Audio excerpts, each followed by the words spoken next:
Hello and welcome to the AXIOM Insights Learning and Development Podcast. I'm Scott Rutherford. This podcast series highlights the expertise of L&D leaders and focuses on driving performance through learning. This episode is the third of three parts of my conversation with L&D leader and learning experience specialist Tom Decker, exploring his experience in the development and launch of a learning ecosystem within a Fortune 500 company serving a staff of 18,000 people. In part one, we focused on strategy, defining the objective, building the business case, and creating internal support. Then in part two, we looked at the build itself, the learner experience, the project team, modular design, integrations, and the technical choices that determine how flexible the ecosystem will be. And if you've missed either of those two, you can find them as previous episodes wherever you're listening to this podcast, or you can go directly to the episode pages with transcripts and links to external resources at axiomlearningsolutions.com/podcast. So in this third part, the LXP conversation turns to launch and adoption. How do you keep leaders and stakeholders engaged? How do you manage expectations across a decentralized team? How do you help learners adopt the platform? And how do you design an experience that feels intuitive and easy to use for learners? And we also close this discussion with a broader speculative discussion, I guess, about the future of learning technology. And Tom will tell us why he sees value in building strong partnerships between L&D and engineering teams, and why the future of the learning tech stack may require a hybrid build and buy rather than build or buy approach. So with that, here's part three of my conversation with Tom Decker. We had worked really hard to think of ourselves as one unit, right? So I think beyond what we had built, we were spending more time together as learning leaders, and we knew that this whole one company concept was important to us. And being decentralized, and I had been talking about this for a lot of years with folks in the learning spaces, right? The pros and cons of being centralized versus decentralized. And so if we're decentralized, what's great is we get to actually do the right work for our business units. We understand our learners better. We have dedicated resources and budgets to support those learners in a way that we wouldn't if we were centralized. What do we lose? Well, we lose consistency amongst us. We were all doing something a little bit different. Over the years, we had been talking a lot about the ways in which we could take some of those disadvantages and make them less or turn them into advantages somehow, some way. So we had a really, really strong community that was built on collaborating with one another. So it was a little easier. We had a lot of tenure in the space, so there's not a lot of turnover in some of those leadership roles. We built relationships and strong partnerships. That was kind of easy to help everyone understand that this is for the betterment of our company. Now, the product that we had delivered gave everybody their own space still. So I mentioned it was architected a lot like YouTube, where you have a homepage, and that page is personalized for you as the consumer of the content. And then all the authors have their own channels. Well, this was no different. And so all of these business units and business areas, their learning teams had their own channel that they could control. Now that was difficult because that's one extra click into that space. And so I think a lot of these learning teams want to invest and be engaged in their learners' experience as much as possible. So trying to help create a space on the homepage where they still had the ability to influence the content that their learners are seeing was critical. And we did that. So we gave all of the channel owners the ability to actually promote specific content to the homepage. And if your learners subscribe to your page or your channel, they'll see that content on the homepage. They don't have to leave the homepage. And getting people to understand the value in not actually leaving the homepage, right? Because I think naturally the learning teams are saying, "Oh, I want all my learners in my channel. I want them all in my channel." Well, not necessarily. That may not be the most valuable place for them. So you got to think of your learners as individuals that require personalization, and that might not always be the stuff that you're force feeding them. So there's a lot of those conversations, a lot of collaboration around that, and we were kind of figuring all of that out on our own. I didn't have all the answers. I knew what I wanted to build, and to be quite honest with you, if there's content vendors or products out there like YouTube that do this, well, they must know something, right? The people that built that product must know something that maybe we don't. And so the blueprints are out there, and I believed in that. And I knew what that was achieving. And so it's just a matter of collaborating closely together to help us all unify on those core principles, which is bringing a personalized experience that both you as the learning professionals can influence, but ultimately give your learners control. Give them back some power. We spend a lot of time, controlling everything that the learner sees. Empower your learners now. That was a shift for us too. And so we spent a lot of time just kind of hashing out those conversations. I listened a lot. All of those learning leaders became business owners, and me as a product owner, I was here to serve them. And so I was very strategic about what I heard from them and what I built to support them. I compromised a lot and tried to put everyone in a position where they were getting some of the things that they want, but we were maintaining the integrity of the product that we had built. Right. Yeah. One thing that you're talking about is, I think, building a product to be for ease of use of the user is important. I some years ago I was involved in a web portal project, and I had a conversation with my technical lead at the time, and I said, don't invent something new. Think about, you mentioned YouTube. I used Apple. I used iTunes, I think, as an example at the time. Folks know how to use that user interface. Folks know what it's going to do and how it's going to respond to them. So use that as a foundation to build yours, because you lessen the hurdle you're expecting everyone to clear, rather than you might be able to build something that's really, really unique and fun and unlike anything anyone's ever seen before. But if you do that, you're increasing the friction and also increasing the amount of documentation you have to create. So it's almost as if you were in on some of my team meetings. My mantra, and my team had heard this so many times from me, is that we're not building something that is new and unique. We're building something that's expected. So this product will behave the way people expect it to behave. The idea is that the learning curve is down, low, or null. Because when they come in here, they go, oh, this is just like I know exactly what this is doing because I've experienced it here, here, here, and here. We would spend time and in Amazon, in some of the social media sites, in YouTube, and we would look at oh, here's something that we want to do. How does Amazon do this? How does YouTube do this? Right? Because all of these products already have developed the expectation in our consumer. And so that's all we had to do was just meet their expectations. Right. Yeah, and frankly, they often, if you look at it, Amazon is a great example. They also have, compared to my user base at the time, about 15 billion times more clicks to build their experience from. So why wouldn't I at least directionally leverage their learning to my advantage? Right.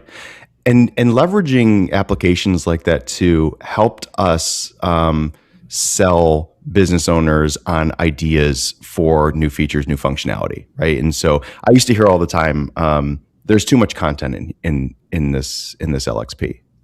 And I'd ask them back, I'd go, is there too much content in Amazon? No, I'm able to find it just fine. Right.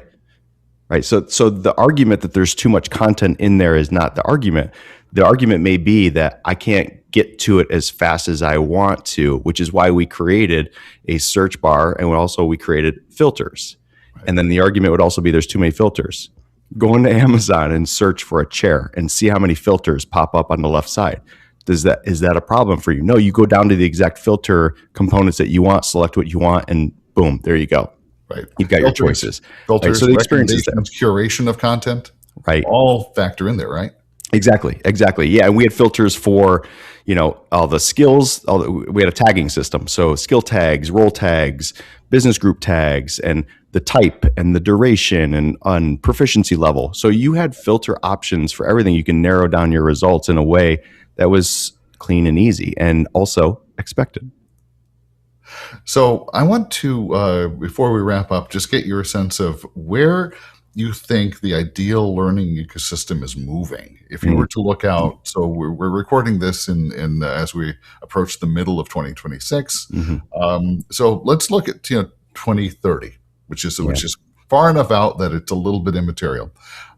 What do you hope happens in the world? Is there another sea change coming, or is it iterative, or what do you think it's going to look like? Yeah. So I'm gonna give you two answers. One is, what do I think is going to happen? What do I want? What do I hope will happen? Because I think they're two different things.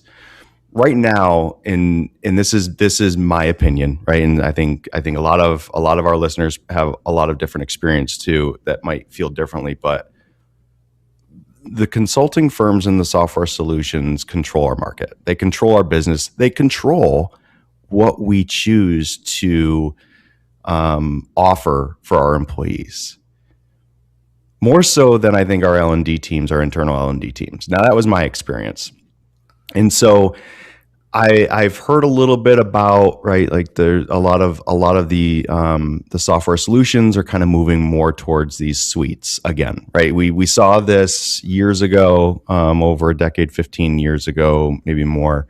The suite of tools, and then they kind of broke apart and became disparate, and everybody's offering these niche little products and services and technologies, and that's where we are today with multiple disparate technologies. I've heard from some industry experts too that they think they're moving towards these suites, and you've got a lot of these larger organizations like Workday and like Degree, and they're all kind of buying each other up and buying different components. That's exactly right. I think we're in a moment for a variety of reasons that we had a propagation of vendors that have come into the market in the past 5 years, and now they're starting to acquire each other. And so that consolidation and lumping together is absolutely happening. I see that too. Yeah, and I imagine a lot of that is, just kind of very strategic in the market, and a lot of that is probably because we want those features and functionalities to incorporate within our product and services. Now, I've seen some of these software companies buy these products and not offer them, and or make them cost you more money to be able to add that on, right? And so that presents a unique problem for the businesses when they're you're kind of stuck in that contract with some of those bigger software companies. But I think the suite is kind of where it's going. Where I hope it would go is that we as HR professionals would figure out a way to start bringing more engineering mindsets into our organizations to start building. I've talked to people before, and I've said, they've come to me with a problem. They said, "Hey, this is my technology problem," and I would say, I would test this theory out. Like, why don't you just hire a couple engineers? Oh, I can't do that. Right? I can't sell that to my executive leadership team, my senior leadership team, that I need engineers in an HR space. So it was always just kind of like this very initial reaction, like, oh no, I can't do that. And so I think there's a challenge out there with how we as HR professionals, L&D professionals, partner more with engineering professionals to build the right solutions that we need.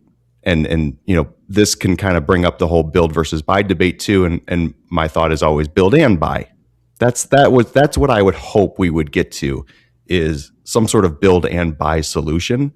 I do think that the consulting firms and the software solution companies control too much and have too much influence over us. And so I think suite of tools is probably what we'll see within the next 4 or 5 years, and not as much of what I had done, which is building the modern tech stack internally and connecting it to all of the different products. Right. And what you're describing almost implies, and I don't want to say this could happen, but it's an interesting flip on the build versus buy to say potentially that, if the better mousetrap is built by an internal team, would it not be a revenue stream for a company to say, well, we're going to license out what we built and let other folks take it? Correct. And I think I heard that a lot, right? Some from a lot of external partners and colleagues and people in the business say the same thing. Can you license that out? Right. And so some businesses may be more keen to that, some not. Maybe some of the more risk averse might be like, we're just going to stick to what we do. And there's of course a competitive pressure that would tend to discourage that sort of thing too. Absolutely. Yep. Yeah, I mean, ultimately, there may be somebody out there that can figure that out and then offer that up. But I think ultimately, too, what's then the difference between if you did that, if you license it out, how different is that than any other SaaS solution, any other software solution, right? Because you built it for yourself, and you're going to offer that to somebody else who is different. So you're then just giving them. You're creating a new problem. Exactly.